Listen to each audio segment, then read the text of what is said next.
Naging mainit nga na usapin ang kontrobersyang ito sa mundo ng social media at pati na rin sa buong bansa.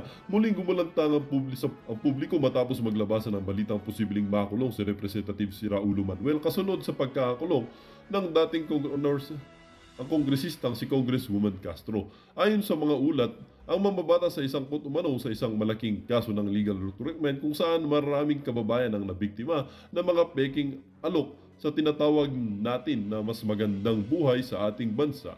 Ang kasong ito ay pinangunahan ng mga otoridad matapos matuklasan ng isang legal na operasyon na nagtatagpo sa likod or nagtatago sa likod ng mga peking recruitment agencies na nag-aalok ng trabaho sa mga estudyante natin sa mga universidad. Ngunit sa halip ay nagtutulak sa mga tao sa mga mapanganib na kalagayan dito sa ating bansa. Ang mga biktima ng illegal recruitment ay nagsagawa ng mga reklamo na nagbigay daan sa investigasyon at naging dahilan ng pagkakasangkot ni Representative Manuel sa kaso. Ayon sa mga ulat, ang pangalan ni Representative si Raulo ay lumutang sa mga dokumento at testimonya ng mga biktima na nagsasabing siya ay isa sa mga nagbigay ng proteksyon at naging bahagi ng operasyon ng illegal recruitment syndicate. Dahil dito, nagsimula ang mga legal na hakbang para masampahan siya ng kaso ng human trafficking, illegal recruitment at ibang pagkakaugnay ng paglabag sa batas. Samantala, ang balitang ito ay nagdulot ng matinding reaksyon mula sa publiko lalo na sa mga organisasyong nagtatanggol sa mga karapatan ng manggagawang or sa karapatan ng mga estudyante. Ayon sa kanila, ito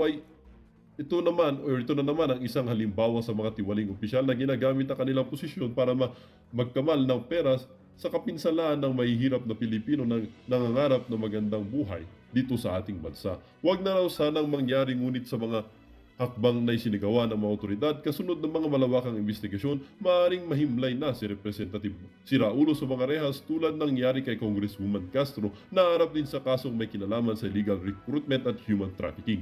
Sa kabilang banda, patuloy na tinutuligsa ang gobyerno sa kakulangan ng mga hakbang upang linisin ang mga hanay ng mga mambabatas mula sa mga tiwaling opisyal. Ang mga kritiko ay nagsasabing kinakailangan ng mas matinding aksyon upang matigil ang ganitong klase ng mga illegal na gawain na kumikita sa kapwa Pilipino.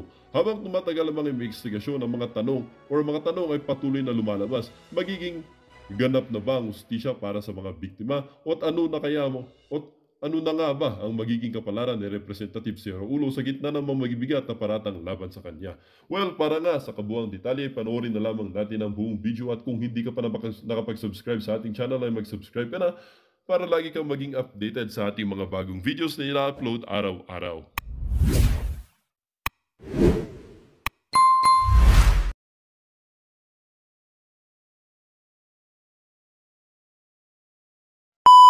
News ha, base dito sa netizen survey, nakakuha ho ng 95% itong si Vice President Sara Duterte. Habang itong si Marcos Jr. kahit papano, hindi na nakakaya, naka 4% naman ho itong mama. At itong si Tambaloslos, yung naghahari-harian at nagsisiga-sigaan ngayon, dyan sa House of Representatives, nakakuha ho siya ng 1%. Ayun na nga mga kababayan, puntahan na ho natin ang nangyayaring presko ng mga bayan black na yan dyan sa House of Representatives ngayong araw na to. Ano naman kaya mga banat nitong mga salot na to sa lipunan? Game! Mga person representative of their organizations dahil nakita naman natin talaga no, yung sa mga hearings. Ito ho yung panibagong, kasi dalawa ho yung sasampay, yung para dun sa Akbayan Black. Siyempre, hindi naman pwede sumali dun itong mga makabayan na to, di ba? Dun sa Akbayan Black, dapat gagalaw din yung Makabayan Black. Kaya sila din ho yung magsasampa ng impeachment dito kay Vice President Sara Duterte. Pangungunahan ho yan ng kanilang leader na si Franz Castro. Tumatakbo ho yan ng pagkasenador, ha? Huwag nyo hong kalimutan, huwag nyo hong iboto. Baka makalimutan ng mga kababayan natin, bigla kang iboto. Kaya kailangan ikampanya ka namin dito na huwag iboto yan si Franz Castro. Tuloy. No, nakita natin sa Quadcom, dito sa Committee on Good Government, yung obvious na paglulustay ng pera o hindi maipaliwanag. No, umpisa pa lang ng budget hearing, hindi na talaga maipaliwanag itong 125 million. At nung pinalalim pa natin, yung pag-iimbestiga natin dito sa confidential funds. Ang problema kasi, Franz, paano mo masabing hindi maipaliwanag? Alangan naman nagpapaliwanag sila sa COA, tapos magpapaliwanag sila dyan. Kaya nga yung kung sakali yung magiging findings hindi magkaparehas, magkakaproblema tayo doon. Kaya ang pinakamainam, hayaan nyo na muna kasi matapos. Huwag kayong bida-bida. Ang problema ko kasi dito sa mga congressman na to, masyado ho silang pabida, no? Tinatalakay pa sa COA yung issue ng notice of disallowance sa confidential fund nung sa Department of Education at dyan sa OBP, bumibida na ho sila. Hindi pwede ganun. Hindi pwede Kita nga natin talaga no, yung mga fabricated na mga acknowledgement receipt, yung mga pineke na mga accomplishment report, at iba't iba pa na tingin natin ay isang matinding Tambalusos na saya ka ba yan? Sinugod ng mga sympathizer ng makakaliwayang House of Representatives. Hindi man lamang ho sila nag-press con sa labas ng House of Representatives o nag-arkila ng isang venue para mag-press con. Rekta ho, dyan sa mismong House of Representatives ho, nag-press con itong mga sympathizer ng mga makakaliwang grupo na to. Isang matinding dahilan na no, para sabihin natin dito na hindi siya worth sa ating trust o hindi siya worth si Vice President Sara Duterte, hindi siya worthy ng trust ng taong bayan. Kaya kami sinusuportahan natin itong impeachment complaint na ito ng ating taong bayan. Magandang hapon po sa lahat. Raul Manuel, representative ng Kabataan Party List. Tayo po ay mag-endorso nitong impeachment complaint na ipa-file ng nasa 75 na mga complainants, lalo na't 1/3 po nito ay mga Nabuhay itong si Sara Ilago. Madam, anak ng toka. Pagkatapos mong naging congressman, parang nag-iba itsura mo. leaders galing sa mga state universities, private universities, meron pa from SK, mga national and sectoral youth leaders. Nasa karanasan ng mga estudyante at kabataan na kapag meron silang mga aktibidad sobrang ginigipit sa pondo, hindi makapagsimula ng kanilang mga proyekto dahil lamang pinagdududaan sila sa kanilang mga aktibidad. Masakit isipin na kapag vice presidente pala, ay pwedeng mag-withdraw one time ng tig 125 million pesos. Mga kababayan, wag ko kayong magpaloko ha. Yung 125, wala ho yun. Bilyon. Pupunta kayo sa DPWH, anak ng tokwa. Baka isang withdrawal lang yan, bilyon eh.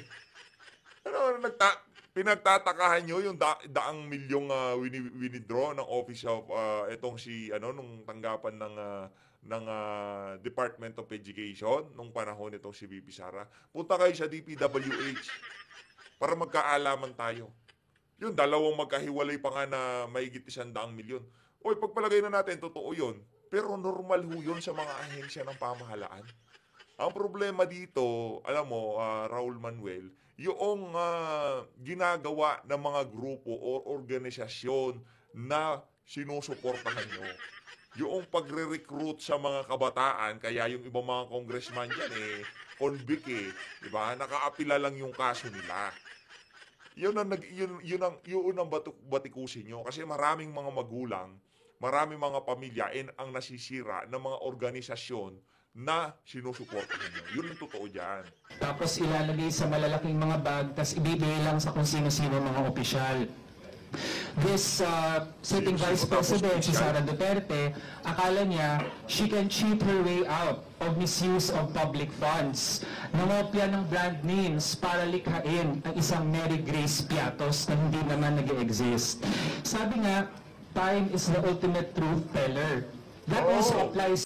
At sa tingin nyo ba, yung sa mga oras na ginugol nyo, lumabas ng katotohanan? Hindi pa ho mga kababayan. Time is the ultimate truth tellers. Hintay lang ho tayo mga kababayan. Malapit na rin naman yan kasi mamadaliin daw yan. Pupunta sa Senado yan. Pagka napag-usapan yan sa Senado, hindi porket sinasabi mo, Utoy, na yan na ang totoo. Tignan natin, pagka linatag na ni VP Sara yung mga video, yung mga larawan, kung kanino galing yung mga perang nasa envelope, doon pa lang tayo. Time is the ultimate truth tellers. Doon tayo magkakaalam. To Sara Duterte, lumabas ng katotohanan kahit na pilit niyang tinatago ang kung ano man yung kanyang mga nagawa. Kaya isang malaking cheater at taksil si Sara Duterte. She clearly betrayed whatever trust remains in her. Kaya malugod tayong i-endorso itong impeachment complaint. Taksil na, trader pa. Ano ba? Taksil na, trader pa. Lahat na lang si VP Sara na, Raul Manuel. Walang problema. Sige na, siya na. Lastly po, dagdag na lang, mahigpit nating ine-endorso ang impeachment complaint against Vice President Sara Duterte. Kasama po natin na mag-file ngayon ang 75 citizens representing various people's organizations. At sa tingin po natin, sufficient in form and substance at may probable cause talaga to impeach Sara Duterte batay dito sa ating mga dokumento at mga testimonies. Actually, hindi lang yan kasi saksi naman tayo sa mga hearings. Personally nga nakita natin kung ano yung mga inilabas sa good government hearings. At may full and knowledge and authority si Sara Duterte dito, yung disbursement, utilization at saka yung reporting ng confidential funds. Kaya po sinasabi natin, dapat it's about time na mag-aksyon na at umaksyon na ang Kongreso kaugnay dito. And of course, ang pinakapanawagan namin is to abolish the confidential funds. Thank you very much. Last na lang siguro, Attorney Rene. Marahil Ang nakakaloko ho dito, pinapa-abolish nila ang confidential fund. Ginawa ho nilang tulay yung confidential fund ni Vice President Sara Duterte at binati ko siyang confidential fund na yan. Pero hindi ho nila pinapakailaman yung confidential fund nitong si Marcos Jr. Kung pala ang endgame nyo dyan, para matanggal ang confidential fund sa lahat ng ahensya ng pamahalaan, wag lang sa AFP kasi para maubos na talaga yung mga makakaliwang grupo, di ba? Okay lang yun Okay lang yung panawagan nyo na yan Kung sanang linahat nyo lahat ng mga ahensya ng pamahalaan na tumanggap ng confidential fund, dapat sana, tinawag nyo. Pinatawag nyo dyan sa House of Representatives. Game. tinatanong ng mga members of the media, ano bang meron tayo, malakas ba yung ebidensya nyo, hindi pa tapos ang COA, paano nyo COA audit, paano nyo masasabi na malakas nga yung ebidensyang iahapag ng ating impeachment complaint? Go ahead. Okay, magandang araw po sa inyong lahat. Definitely, because of the overnight na talagang sinusubaybayan natin yung mga hearings, binasa yung mga transcripts, tinignan ang mga dokumento, malakas ang ating ebidensya laban kay Sara Duterte. Definitely, ay binitray niya ang public trust to the point nga even na pwedeng magkaroon ng mga criminal complaints na may isasampa sa kanya. Ano ba yung mga nakikita nating mga ebidensya? Nariyan yung clear fabrication ng evidence, ng receipts, acknowledgement reports. Nandyan din yung mga pag-admit ni Chief of Staff niya mismo, ni POA, na hindi hintayin natin yung pagka-umusan na talaga yung kaso. Ito ho, kung di tayo nagkakamali, nandiyan si si Zarate, no? Yan ho ang papalit dito kay Raul Manuel bilang Kabataan Party List Representative. Yung ali ho na yan. alam actually yung laman ng mga reports na kanyang ginagawa even though inatasan siya na siya ang magda-draft nito at isasubmit ito sa COA. May mga instances din na nakita natin na pag-evade ng accountability, pag-evade ng mga tanong ng taong bayan kung ano nga ba ang nangyayari dito sa spending na ito, na all of a sudden, and no other leader, national leader in history has spent this much money in this just short amount of time. 125 million in 11 days. Ganyan ho lokohin itong mga tao na to ang ating mga kababayan. First time daw ho. Tama naman yung sinabi ni Bibi, punta kayo sa iba't ibang ahensya ng pamahalaan. Yang 100 million na yan, ganyan lang yan. Napakaliit lang kung halaga niyan. Pero kung exaggerate ho nila pagka, sa bagay, kinocover ho sila lahat ng mainstream media para makita ng ating mga kababayan at talagang masiraan itong si Vice President Sara Duterte. Impossible, physically impossible manner, ito ang nakikita nating bisihan kung bakit malakas ang ebidensya laban kay Sara Duterte. And kaya nga, sa kabataan, in our parlance now, no, ang tingin natin, it's time to impeach the wicked witch of the East. Ayun. Naku po, bigyan. Kakanood mo ng Netflix yan. Tigilan mo yan, madam. Tulungan mo yung nanay mo magugas ng plato. Maglinis ng bahay. Tigilan mo kaka-Netflix. Anong wicked witch of the East. So, pagkatapos ng lahat ng to, kayo lang ang magmumukhang katawa-tawa. Kung sakali naman ma-impeach itong si BP Sara, matanggal siya. Hindi na siya makatakbo ng kahit anong mga government official. And office sa pamahalaan. Nandiyan naman itong si Senator Robin Padilla. Naku, mas matindi ang aabutan niyo doon. Revolution. Naku po, yari kayo. Of the South, sorry. South pala, sorry. Sumagot pa, sumagot. Mantakin mo, ano na lang, East South na lang, nalilito ka pa. Paano ka magiging ano niyan, Congressman, madam? Okay, sige. Ulitin mo. Kaya naman, sa local parlance ng kabataan, kami naniniwala, tumitindig na it's time to impeach the wicked witch of the South. Sige. Nagpaalakpakan talaga sila ng manoko. Talagang defying gravity. Alright, can we ask the media siguro for questions? Sir, Go ahead po. Big Sumintak Net 25. Clarification lang po. Out of 6 impeachable offenses stated in our Constitution, why only betrayal of public trust kayo nag-concentrate? Well, in fact, binabanggit ninyo paglustay sa pondo ng bayan, bakit Nako. hindi nyo isinama ang graft and corruption? Naku po, yan ang nga ba ang magandang tanong dyan? Ba't doon lang kayo sa betrayal of public trust? O hindi ba din nyo isama yung graft and corruption? Naku, sa mga, ano pa lang dito pa lang sa mga media na merong sentido kumon, nalaglag na ho ang argumento nitong mga sympathizer ng makakaliwa na to.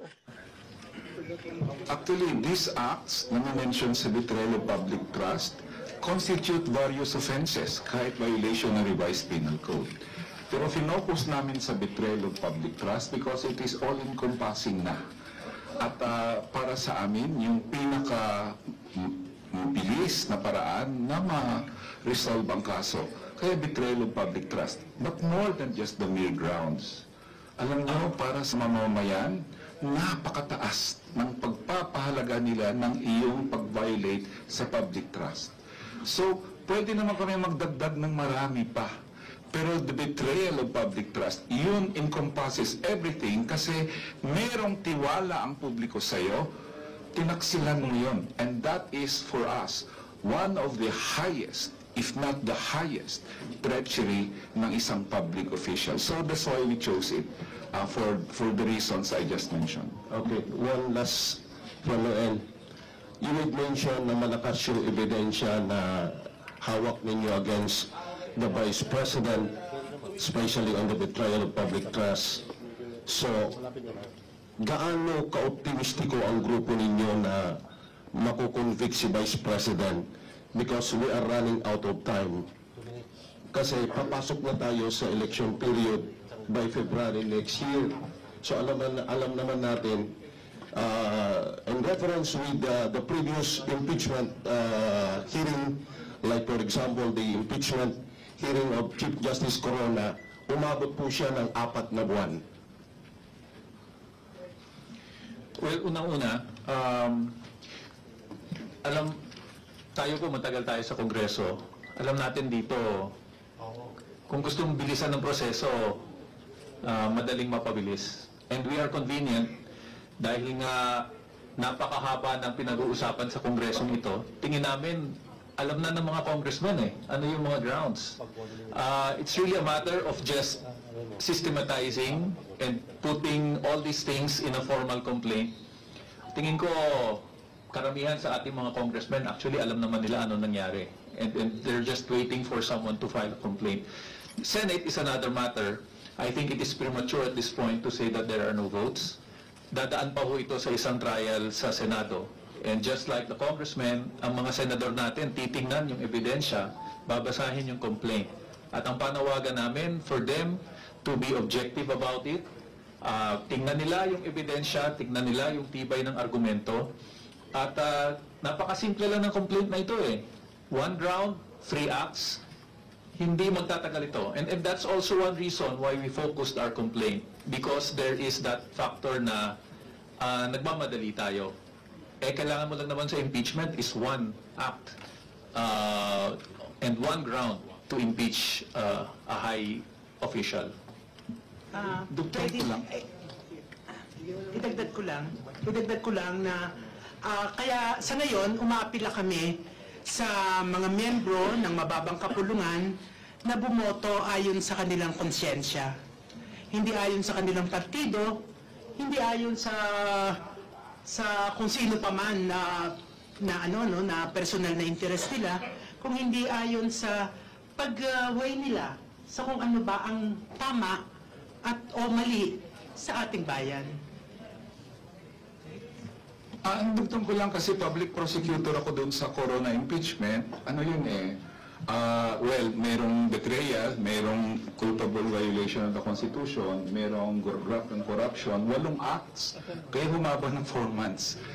Anyway, if you can prove an impeachable ground in 1 act, that is enough.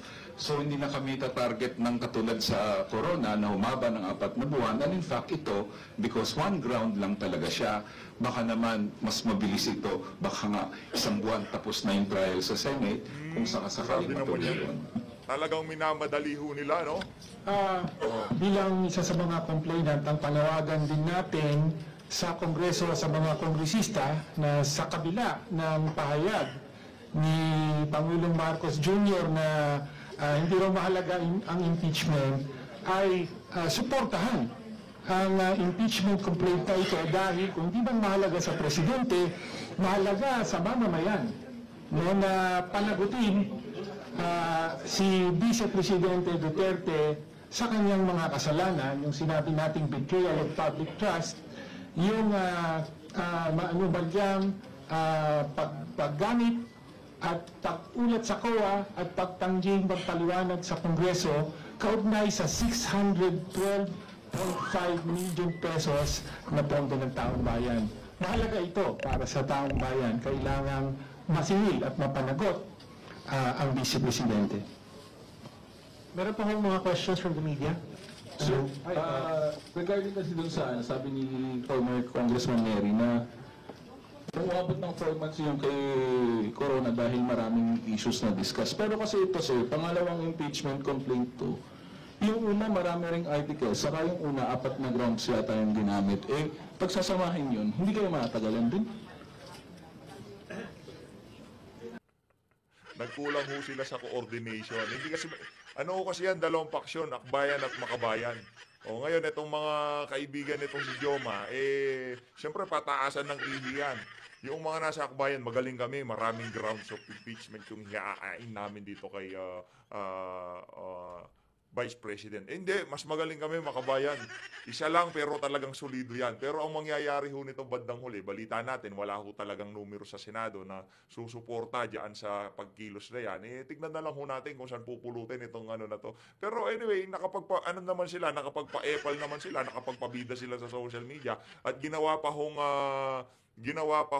venue para sa kanilang mga kalokohan ng mismong House of Representatives. Palakpakan ho natin ang ating speaker. Pangklase talaga. Alam nyo, hindi natin alam kung anong magiging aksyon ng Kamara dito sa mga complaints, no? Normally yan, maraming complaints, pwedeng i-refer yan sa Justice Committee. At doon mangyayari yung determination ng form and substance and consolidation of the complaints, no? And it will be up to the House kung ano yung mga pinakamalalakas na mga grounds at mga kaso na isasampa nila bilang articles of impeachment. Pero, no, meron din naman kasing fast track na hindi na dumadaan sa Justice Committee at pag meron ng 1/3 na boto ng kabuuang membro ng mababang kapulungan, diretso na yon. No? Ngayon, kung ano yung complaint na didiretso sa Senado, kung makakuha ng 1/3 vote, hindi natin alam. Pero kami naman, kumpiyansa kami na itong fina-file natin, simple, direct to the point, matibay ang ebidensya, tingin natin pinakamalakas na ground. Sana po ito yung masuportahan ng mga miyembro ng Aba, nandito pala si ang tagal kitang hinahanap, Brad, nandiyan ka lang pala. Ito, si Boy Babalog. Itong si Renato Reyes, si Boy McDonald's. Anak ng tokoy, ang dami naghahanap sa'yo sa EDSA, Brad. Di na nagrarally ngayon yan. Ano na ho siya? Kasama ho siya doon sa mga... Siguro, umayos ang buhay dito sa administrasyon na to. Pero di ba kung magsisigaw-sigaw yan sa EDSA o sa Mendiola ngayong mga panahon na to, di ba? Ano na siya, puro uban na yung mga buhok niya, yung ulo niya, alangan naman, siyempre, dapat upgraded na yan. Ano na lang ho siguro siya ngayong mga panahon na to, organizer. Sir, Sir, you mentioned about yun nga, may fast track, no? Pwede na magpasa ng resolution na direkta po sa plenaryo, 1/3 ng boto ng 307 kongs papunta na agad sa Senado. Pero paano na nga yun? Mismo si PBBM na po nagsabi na nawagan sa House leadership. May isang tabi nyo na muna any efforts na patalsikan ito si VP Sara. Paano tayo makakuha, ma'am, kung ng boto sa plenaryo and even ito pangarap nga sana na i-fast track to dahil wala na tayong oras? Thank you, Marian, sa tanong. No? Actually, nasagot na natin yan. Sabi ko nga, no interference. Legislation and executive are two different branches, no, of government. At terp namin ito sa Kongreso. Talagang yung mga ginagamit ho niyang salita, talagang salitang kalye. Terp daw ho nila yan, teritoryo nila yan. Huwag silang pakialaman dyan sa House. Proseso na ito. Well, we respect yung sinasabi ni President. Pero syempre, hindi yun ang magiging dahilan namin, sa Makabayan, ilang mga miyembro ng Kongreso na mapigilan itong proseso. Ito lang talaga yung democratic legal process na gagawin natin na talagang magpapa-impeach sa isang tingin natin unfit na vice presidente. Kaya kaya hindi tayo apektado doon. No, ang Makabayan, hindi po tayo apektado doon. Kaya ito, ini-endorse natin at tinutuloy natin. Siguro, Marian, yung issue dyan ay nananawagan kami dito sa aming mga colleagues, mga kasamahan namin dito sa Kongreso. Tama yun to vote in conscience, diba? Hindi naman kailangan na may dikta o kung ano man. Ang sinasabi natin dito, separation of powers tayo, dapat tumindig ang Kongreso sang-ayon sa tama, no, na posisyon dito sa usapin na ito. Just short lang. This is one of those instances na may pagkakataon ng Kongreso na ipakita sa taong bayan na siya ay independent.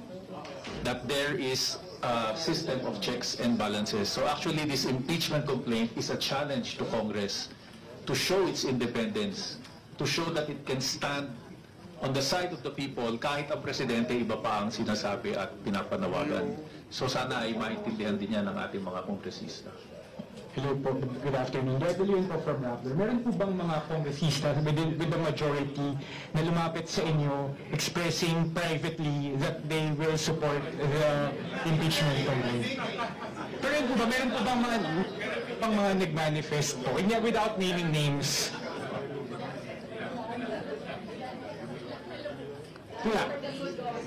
Wala.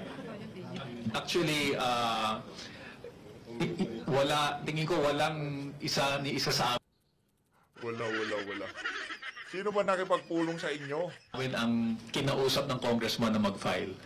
Because kami talaga, tingin namin, ito ang aming tungkulin. No? This is, sinasabi ni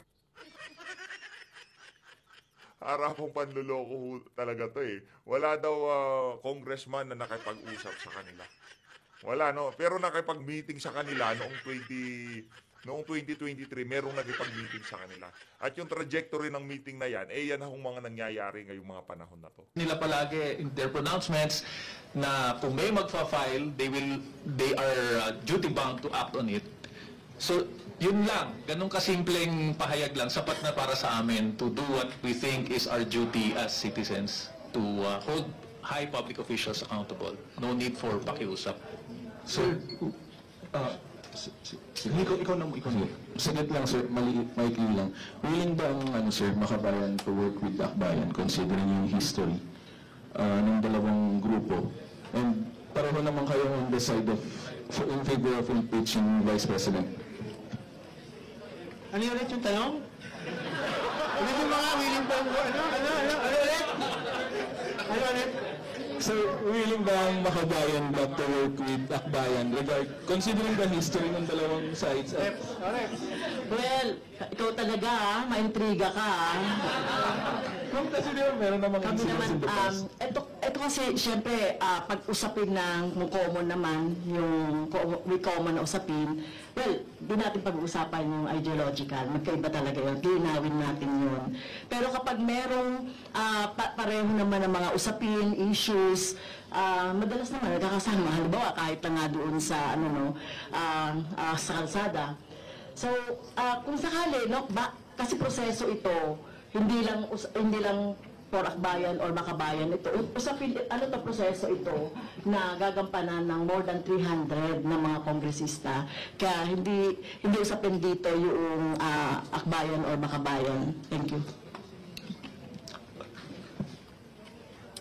If I may just add to that, impeachment is a political process that requires numbers. So, obviously, para magtagumpay ang impeachment, kailangan magtrabaho ng sama-sama ang kinakailangan para mapanagot ang pinapa-impeach. Yes, go ahead. Hello, question ko lang, kailan po nagsimula yung drafting ng impeachment complaint at bakit ngayon lang po? Kasi ilang buwan na rin tumatakbo yung Good Government Panel hearing on VP Sara's secret fund spending, ba't ngayon lang po? Okay. Ano lang natin yung process, no? Nung lumabas yung COA, no, disallowance, nung nagkaroon na ng budget hearings, nagsimula na yung pag-aaral namin ng grounds for impeachment. Doon na ho talaga nag-umpisa. Doon pa lang sa Committee on APRO, talagang tinatrabaho na ho nitong mga aso ni Tambaluslus na to kung paano ma-impeach itong si Vice President. Pero hindi natin yan mamadali kasi nga kinailangan pang magkaroon ng mga committee hearings. So, nung natapos na yung marami-raming bilang ng hearings, I think 7 hearings, we're looking at 800 pages ng transcripts para sa buong pagdinig na yun. Yun ang naging dahilan kung bakit medyo tumagal. Kasi gusto natin, hindi lang yung basta mag-file. Gusto natin sinupin, gawing malakas, get everything that we can get from the transcripts, from the testimonies, review yung mga videos, review yung mga dokumento. Kaya tayo nandito ngayon. Yun yung proseso pinagdaanan. Follow-up lang po. For the minority bloc po. Grabe no, wala ho ba kayo napapansin? Lahat ng galit na galit dito kay Vice President Sara Duterte, puro sympathizer ng mga makakaliwa. Di ba, hindi nyo ba napapansin itong sila Castro, yang sila Risa Hontiveros, yung mga talagang, kung titignan ho natin ang kanilang mga pinaglalaban, sila ho talaga yung talagang matindi kung naapektuhan nung panahon ni dating Pangulong Rodrigo Duterte. Kaya hindi ho natin maisasantabi dito sa usapin na to na kung sakaling itong si Vice President Sara Duterte nagtuloy-tuloy ho ito. Lalong lalakas ang pwersa ng mga makaliwa na to. At alam nyo naman ho mga kababayan kung anong epekto niyan sa ating bansa. Ang gusto ko kasi ng mga yan, sila ho ang mag-control sa pamahalaan. At ang mangyayari ho kawawa ho yung ating mga anak. Yung mga mare-recruit na mga mawalang yang to, sila ho talagang kawawa. Dahil si VP Sara at itong si dating Pangulong Rodrigo Duterte, nakita nyo naman ho mga kababayan kung paano talagang trinabaho, mapahina ang puwersa, yung hanay nitong mga makakaliwang grupo na to. Nakakalungkot lang hong isipin na dito sa administrasyon na to, unti-unti na naman hong nakaka-gain ng momentum itong mga grupo na to. Nagsimula na po ba yung lobbying efforts natin to get support na rito sa impeachment? Saka ano ho yan pera yan, pera. Sa totoo lang pera ho yan. Real talk, kaya ang daming napaka-aktibo nitong mga leader nitong mga progresibong grupo na to. Kung tawagin nila progresibo, wala namang progress sa yung mga ginagawa nila para sa bayan, di ba? Ano ho yan? Pera-pera ho yan. Di ba nung kay Corona, di umano yung mga senador, 50 million kada isa. Nung mag-umbisang impeachment, absuelto tong si Corona. Pero kalaunan, talagang binenta ho nitong mga senador na nagsasabi noong mga panahon na yon na walang problema itong sa corona, maya-maya na-impeach ho. Kaya dito talagang malaking pera ho ang gugulong dito. Kaya lahat gusto hong magtaas ng kamay. Lahat ho ay gustong sumausaw dito sa usapin na to. Complaint natin. Hindi pa tayo nagsisimula sa ganun, pero itong ating impeachment complaint din na i-endorse ay bibigay din natin yung mga kopya nito sa ating mga kapwa mambabatas, kasama dyan ang mga colleagues natin na nasa minority coalition. Although, then again, ang minority ngayon sa Kamara ay nasa 20, kasama na dyan ang 3 from Makabayan, kaya ibig sabihin, tatabuhin din talaga natin na makumbinse pa yung iba labas dun sa minority coalition. And the reason we have 75 complainants, lahat sila ay bahagi ng mga kakalampag, kakatok, makikiusap sa kanilang mga kongresista para suportahan itong impeachment complaint. So lahat yan po, sila ay kasama dun sa mga maglalabi at kakatok, mga kalampag sa mga congressman. Hanggang sa Senado, sila din po ay mga ngalampag. So, hindi na lang ho kay BBM kung gagaling yung mga text sa congressman. Yung mga complainants magte-text din po sa congressman na ituloy yung impeachment. So okay na po siguro, hingi kami ng paumanhin kasi kailangan po namin tapusin yung pagpirma. No, marami-rami pong bilang po yung pipirma pa. Tapos pupunta po kami sa North Lounge Extension. So by 2 p.m. po, nasa North Lounge Extension po kami. Doon po gagawin ang actual filing at pagsumpa sa harap ng SecGen para ma-verify po yung complaint. So, ayun, talagang tuloy-tuloy na ho, in full swing.